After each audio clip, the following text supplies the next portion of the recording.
Hi, this is John and welcome to another video. Today I'm demonstrating how to convert your photos into duotone images with a few simple clicks using one of the guided edits.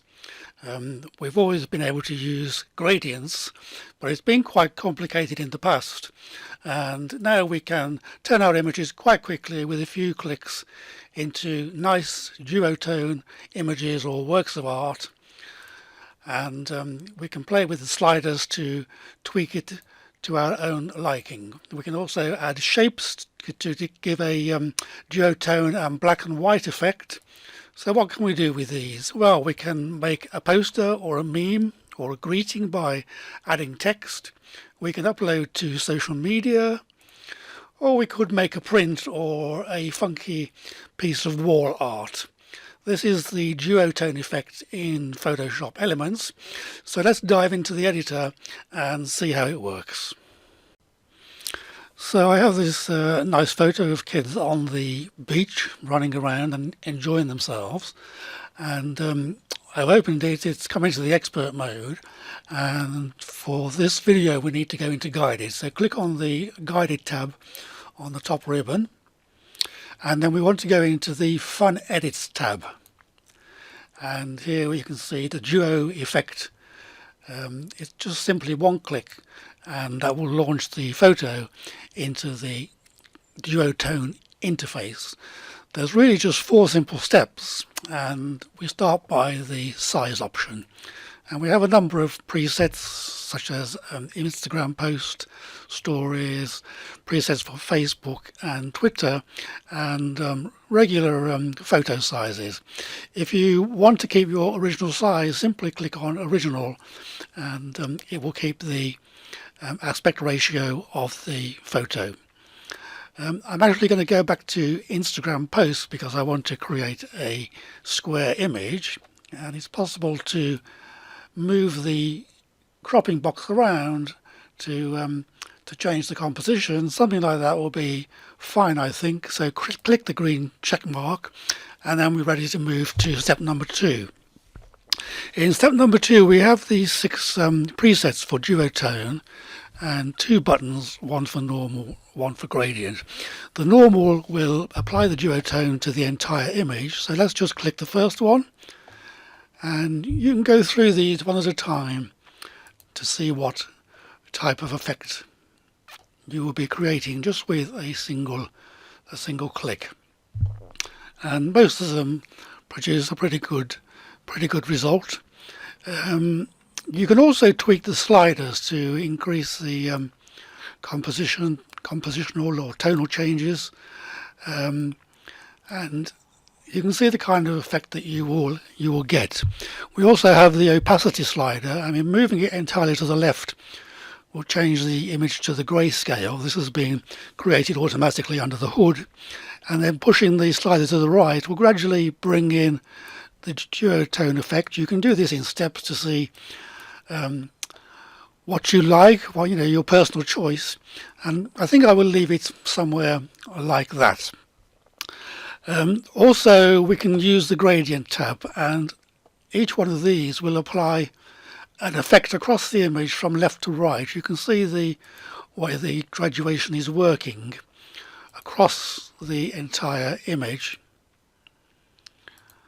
And so this is slightly different to normal, which affects the whole image.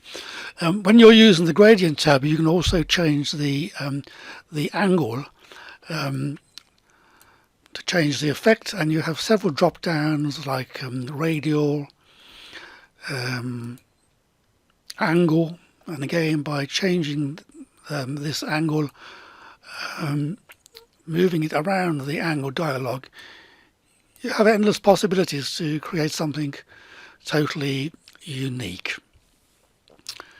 So I'm going to go back to normal and use this one here.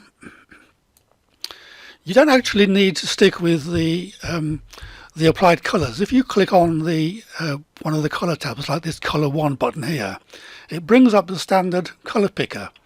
So you could pick any colour that you want from the colour picker in the regular way, I'm going to choose something like this darker orange and click OK, and that applies that. And I think I'm going to click on this button here and choose something like a blue colour, so sort of create this teal and orange effect, which is quite common nowadays.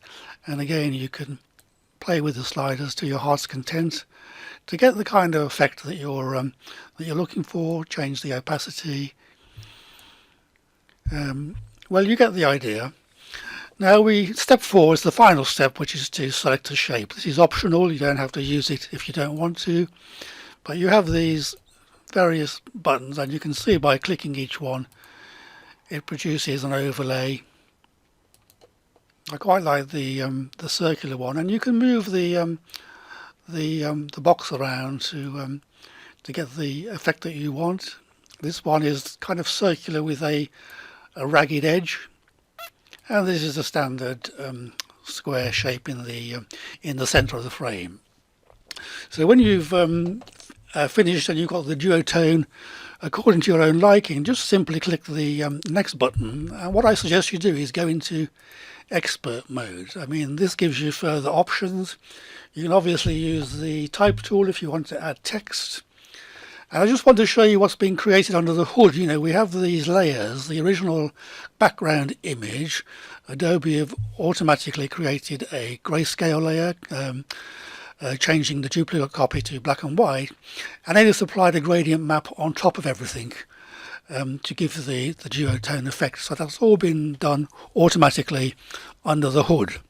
One of the other things about coming into expert mode is that you have more save options, and for Instagram I like to go to the file menu and choose save for web, and this setting of 60 high JPEG reduces the file size slightly, which means it will load more quickly on a web page or on a mobile device with still pretty good quality.